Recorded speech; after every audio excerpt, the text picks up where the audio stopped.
Hi guys, and welcome back to our channel. So today is a bit of a different kind of story. It's not a story, I guess. No, it is a story. It's my story. It's a talking video. So basically I thought it'd be good to come in here and actually talk about my journey, how I got into fitness, why I got into fitness, and how I've managed to kind of stay consistent for so long. And I realized that I'd spoken about my journey on other platforms. Like, I've done a lot of interviews with other people where I've actually spoke about why I got into fitness, but I've never really spoke about it on my own platform. So I thought, why not? So yeah, I'm going to try and make this as short as possible because I love to talk, and if I don't, I will go off on a tangent and we'll be here forever. So a lot of you guys know, and I've spoken about this briefly before, where I basically talk about how I kind of got my heart broken, and as a result of depression from that, I kind of fell into fitness, and fitness was my therapy, and so on and so on. But I feel like what I've not touched on is how I've basically battled with my weight for as long as I can remember, from as early on as childhood, to be honest with you. So I thought I'd go right back to there and literally kind of give some more context to kind of let you guys understand how I've literally been on this journey for, I feel like, the majority of my life, to be honest with you. So yeah. So let's start with childhood. So childhood, little Gina, grew up in a tough environment, I'd say. Like, my family upbringing wasn't the best, and I guess my way of dealing with that was comfort eating. So I used to comfort eat, and I used to eat a lot, and I guess I was heavily exposed to junk food based on where I lived. So the area I lived in, I had access to absolutely everything: KFC, McDonald's, chicken and chip shops, Pizza Hut, Domino's Pizza, Chinese, anything you can think of. And like, I used to comfort eat a lot, and I used to eat a lot of food. And whenever like family life was just becoming a bit overwhelming and things were just getting too much in my house, I'd resort to food. So food was my way of like dealing with everything. And then in primary school, I was quite overweight and I was dark skinned, so I felt like it was like a double whammy in terms of bullying. So it was like, oh, I'd get called blick. If I didn't get called blick, I'd get called fat, and it was like, oh, but you're fat and you're blick. It was like 2 in 1. So like, I just kind of developed this very aggressive demeanor, and I was very loud in school. Some would say aggressive. Like, I was like just that rude attitude black girl, and it was my way of just basically, for me, it was a defense mechanism. And I did that because I just used to always think, do you know what, yeah, I'm bound to be picked on based on my physical appearance. If they're not gonna come for my skin color, they're gonna come for my weight. And it did happen a lot. So I developed like this kind of wall where I'd basically be very aggressive, very loud. I was very, very, very rude, and it was my way of basically like kind of protecting myself, because I'd be like, do you know what, if I kind of put on this exterior, they're gonna think twice before they come for me, or they're gonna be less likely to come for me because they're like, nah, I'm not on it because she's not gonna have it, kind of thing. So that's literally how I grew up. So that it played, and I guess that played like a really big role in terms of my level of insecurities, because I was very insecure. And I was insecure not only about my weight but also my skin colour. So it was like, yeah, it just really had a heavy effect on me, and I guess I just didn't know how to deal with it. And bless my mum, because I remember from a young age, my mum did everything she could, I guess, to try and help me lose weight. So anything on TV, do you remember like the shopping channel where you sit there and like they'd show you like an exercise machine or all that kind of stuff? Like, my mum bought everything. She bought me a treadmill, she bought me a cross trainer, well, for her as well, but I mean, like, it was more to kind of encourage me to lose weight. I remember my dad bought like you know, like the gym benches that people do chest press on, but like you can change the legs and make it like an ab one. We had one of those. Like, bless my parents, they tried, but it was like they didn't understand why I comfort ate, I guess, and they didn't see a lot of the comfort eating. But also the food was a big problem. And to be fair, I was quite an active child, guys. Like, I danced, I did ballet, I went gymnastics briefly, and again, all the activities I did, I felt really insecure because I was always the fattest one there. And if I wasn't the only fat one, I was the only black one. So I grew up in Essex, Barking and Dagenham, and obviously Barking and Dagenham now is a lot more multicultural now than it was back then. So anytime I did dance and stuff, it's like I was the token black girl. If I did gymnastics, it was the same. So it was like, I hated the pressure. It was like, no, you black, you're big.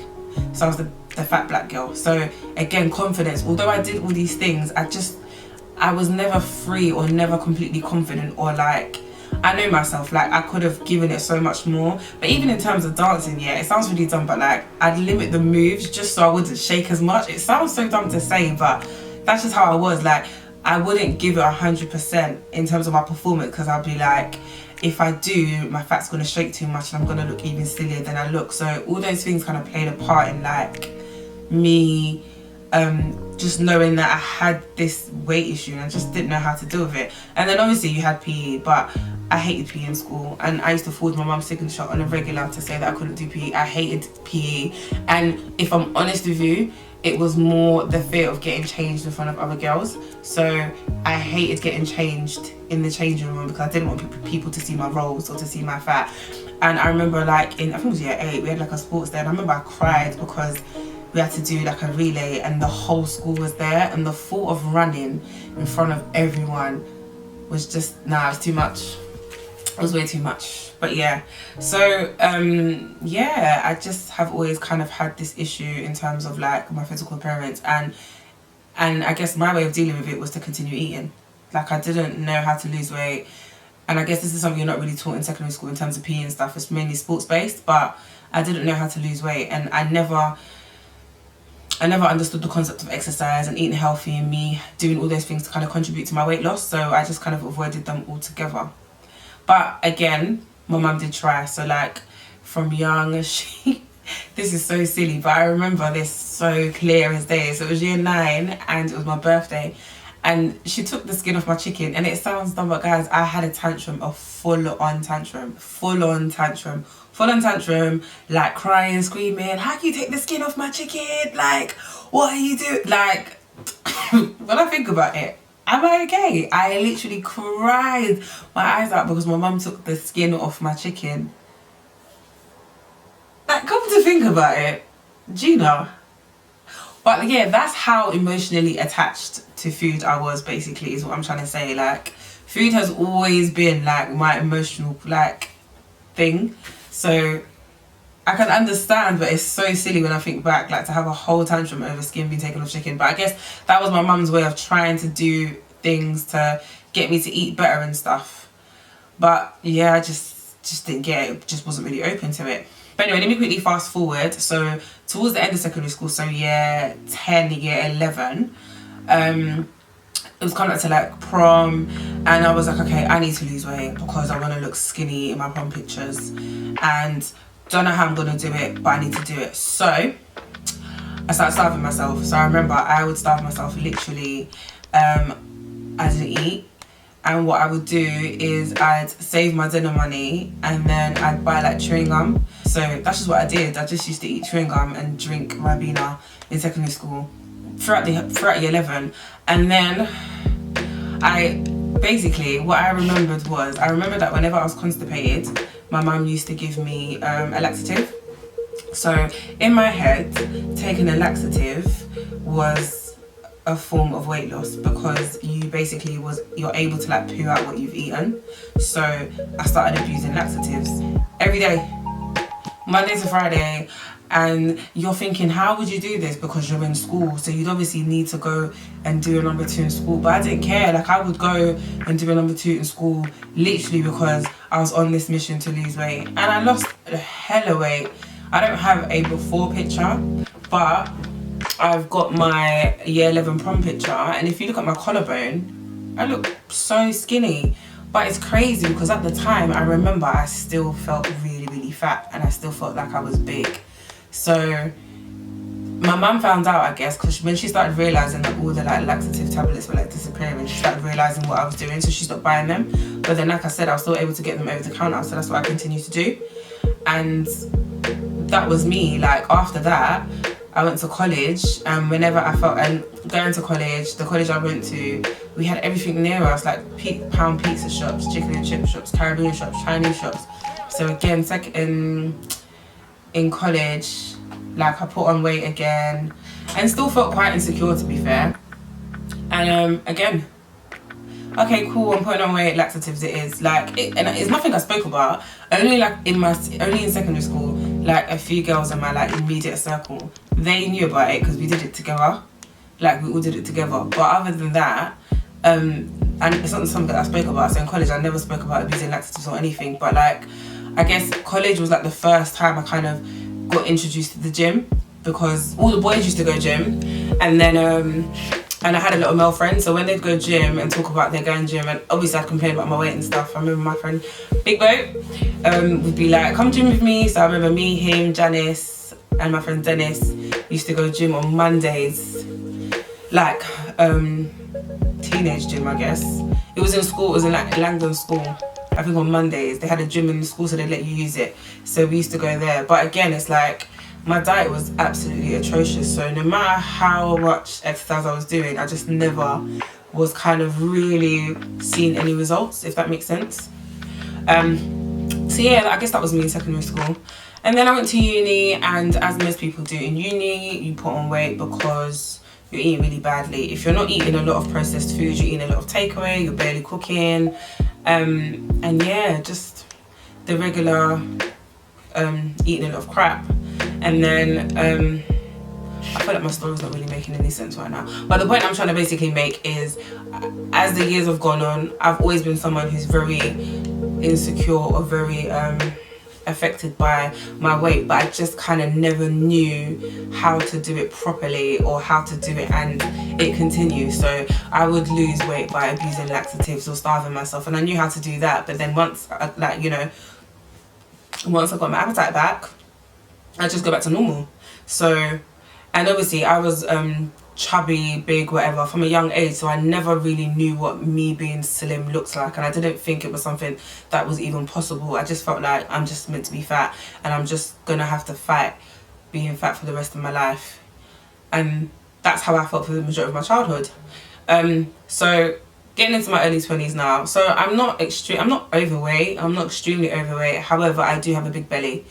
And a lot of my weight goes to my stomach. I guess luckily, because genetics come from a quite curvaceous family, I still had curves in the right places, so it wasn't obvious or as obvious where I was holding a lot of my weight. And I'm going to be honest, your girl was wearing girdles, Spanx, all that stuff from young. Again, these are things my mum introduced me to from a very young age. So I remember when I was like in year 7, year 8, wearing girdles and corsets, or like the shorts and stuff that my mum would buy for me just to kind of make me look slimmer in my clothes, because I was one of those kids that couldn't fit into kids clothes, so I stopped wearing kids clothes very early. So I don't know if anyone remembers, but if you remember stuff like Tammy, Mark 1, with those kind of shops, they're like stuff that teenage girls used to wear. Like, I stopped wearing those clothes from early, and I remember like in year 7, year 8, I was wearing clothes from Wallace, and Wallace is like a 16 plus. Is it Wallace? Yeah, there was Wallace, there was Evans, but it wasn't Evans, I know it was Wallace.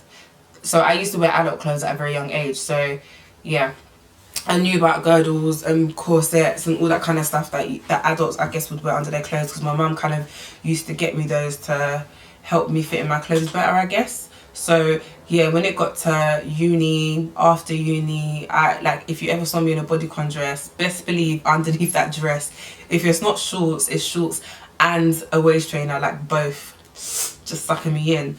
But yeah, that was just the norm, that was just me. And then so this leads up closer to the whole relationship thing. So once I got out of that relationship, yeah, I was just very unhappy, extremely unhappy, miserable, depressed. And I was just like, oh, this is long. And I just hated myself. I hated how I looked. I hated everything. And I was just tired. You know what? I was emotionally drained, and I was like, I'm tired of everything. Like, I'm tired. I'm fed up of feeling insecure. I'm fed up of all these stuff, because obviously all that stuff kind of played into my relationship anyway. And it was just all a burden. So I was just like, do you know what? I'm actually over this. Like, legitly, I'm over this. I'm done. I can't deal. It's long. And basically, I remember one day in particular, I was at home and I got the urge to go for a run. And I know you're thinking, really? And this is why I always say it has to be good, yeah, because prior to that, I wasn't active. Like, I hated running. I've never been a runner. You just heard me speak about how I hated doing PE and all that kind of stuff. So if it wasn't dance, I'm not on it, especially cardio. But I just literally had an urge to go for a run. And I went for a run, and bearing in mind the run lasted about 2 minutes, but it was a run nonetheless. And I was like, do you know what, this was hard. But what I found was, when I was running, like, I used to talk to myself a lot, like mentally, like just talk and release. And I was just like, right, this is actually therapeutic, isn't it? This actually like feels decent. And then I just kept running. I literally, like, I became so obsessed with running, even though I couldn't run, but I liked how it made me feel in terms of mentally. So it was me going and basically speaking to myself, and I guess just even being real with myself, like, and reflecting, talking to God. And as I continued to do it, I continued to get fitter. I could run for longer. And honestly, I weren't even running for aesthetic reasons. I weren't running because I wanted to lose weight. I honestly was running because mentally I just liked what it was doing for me. It was my way of kind of like dealing with whatever I was dealing with. And then my friend, good friend, Big Boat, which I just mentioned, he basically worked in a gym across the road from my house. So I'd start going there, and he's a runner. So I started going there and running with him and talking to him. And then he just kind of encouraged me to get into the gym, because I literally would go to the gym every day and sit there and chill. Like, his workplace was so relaxed. I was like, I was part of the furniture. So, oh, hi, Michael's over there, go chill there. Like, they would literally just let me sit there and just talk to him when he's on his shift. And then he would be like, why don't you just actually train? And, you know, and I was like, I don't want to train. But he was like, you're here every day, you literally might as well just do it. So he kind of started showing me the ropes, explaining how it works, and kind of letting me jump in on his training sessions and stuff. And then I just fell in love, like literally fell in love, and was like, oh, this is my jam. Like, I loved it. And I loved it because I was good at it. And I felt like, oh my gosh, I'm finally good at something. Like, this is dope.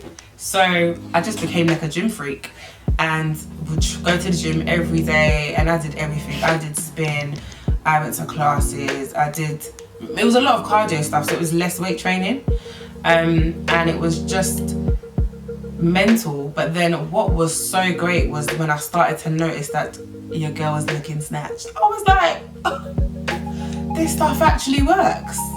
Like, I started to notice the physical benefits. I started to see my belly not looking so big, and like I was able to wear crop tops, and I didn't have to suck in my stomach.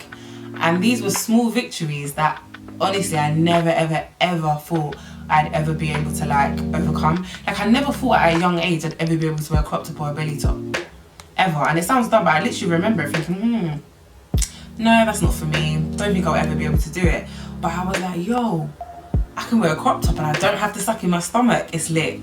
And then yeah, I ran with it, and it just became something I became so passionate about.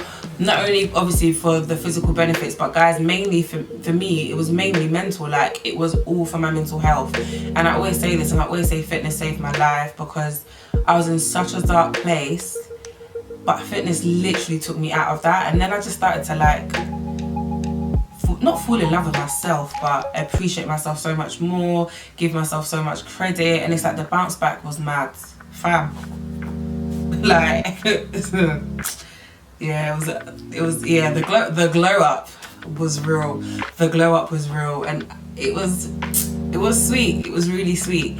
And then I joined Instagram, and when I joined Instagram at the time, I wasn't putting any selfies and stuff up, because I was, yeah, your girl's not photogenic, didn't have to take a selfie, none of that stuff. So all I was doing was putting up gym pictures, and I'm talking Instagram 2011, 2012, where you only had like 12 filters, and you couldn't put up videos. Proper old school Instagram. Like, yeah, is this Sepia or Valencia was the filter that everybody used to ban? But yeah, I jumped on Instagram and I was only putting up gym pictures. And I guess at the time there wasn't a lot of females, black females at that, posting gym stuff. So I guess it kind of caught attention of a few people. I was like, oh, you go gym. And I was just like, yeah, I do, kind of thing. And then I got a lot of stick from men. Like, it was like, he wants a gym girl. No one likes a gym girl. No one wants a girl that can bench press more than them. No one wants a girl that has a hard bum. Like, oh, I got the lot. And I just thought, okay, but I don't really care, because I'm not doing it for you guys. Like, I generally train because I love to train, and I love how it makes me feel. So you lot can keep talking and saying all this rubbish stuff, but I'm here for it. So I ran with it. And then I got a lot of females, oh, can you train me, can you train me? And at the time I wasn't qualified, so it was more like, I can't train you, but I can train with you. So I guess I started doing like a lot of link ups where I'd meet people and we'd go to the gym together and train. And I just started to realise that, oh my gosh, I actually do enjoy training and maybe I can actually make this as a career. But it was like, nah. And I felt like because it wasn't something that I'd grown up wanting to aspire to, it didn't count. So I was like, this is just like a random new thing that I've come across. What if it's just a phase, or what if it's just like something that I'm gonna get over? Like, do I really want to commit and make this into something if next year I'm gonna be like, I'm over the gym now, I don't want to go anymore? So that was like one of my biggest worries, which is why I kind of put off doing my qualification straight away. But then I was like, do you know what, I've actually got nothing to lose, and I genuinely am passionate about this, and I've been passionate about this. And this was 2 years later of me like consistently being in the gym. So did the qualification, qualified in 2014, and then that's when I guess I officially launched Just Jeans Fitness in terms of PTing, registered it as a business and started PTing from there. And then we're in 2020 now, and your girl's still here, still grinding, still going to the gym, still training people. And it's been an interesting one, and one I don't regret. And yeah, it's been amazing. And the reason why I didn't talk too much about my breakup and stuff is because, first and foremost, I'm not out here trying to give somebody accolades for like making me become this boss that I am, because you don't deserve the accolades, you get me? But I do believe that my journey, from my journey to here, has started way before that. And obviously, like I said, started from when I was young. Like, when I look back, all those things had to have happened for me to be here, if that makes sense. Which is why I'm so appreciative of the platform that I have, and the fact that I'm able to kind of communicate with you guys and share this story with you, to kind of encourage you, to show you that, you know, like, you can just overcome anything. You can literally overcome anything. And I guess all my experiences have taught me that everything happens for a reason. I'm such a strong believer that nothing is by coincidence or chance, and everything you go through in life is for a bigger or greater goal, if that makes sense. So, you know, when I was young and I was overweight, and I used to just feel like, I remember, I was so silly, I used to pray when I was young and be like, God, please let me lose weight. Like, it was a prayer. When I was a kid, I used to pray to God and be like, God, I really want to lose weight, please help me lose weight, please let me make me be skinny. And it's like, when I look back at it, it's crazy, because at the time I felt like it was such a big burden. But now when I look back, it's like, do you know what, I had to go through that, or go through all these experiences to be where I'm at, because if I didn't, one, I might not even be here, or I probably wouldn't even appreciate it as much. But I guess the moral of this story is basically just to kind of encourage anyone who is on a fitness journey, who does feel like, you know, the road to success is very far, or, you know, that they've struggled and stuff, just to kind of encourage you to be like, keep going. Like I said, this is something that I've been dealing with for the majority of my life, and I'm 30. So the better part of my life, I was overweight. I feel like I've probably been healthier for less than I have been unhealthy, if that makes sense. So you eventually get there. It's just about consistency, passion, drive, and just staying focused on the goal at hand, if that makes sense. But yeah, I feel like I've waffled enough. So I'm in love, y'all, and leave y'all. Please let me know in the comment box below if you enjoyed this video, if you found it useful, if you've been encouraged. Also send it to anyone who you feel might benefit from watching this video, and just even kind of hearing the message behind it.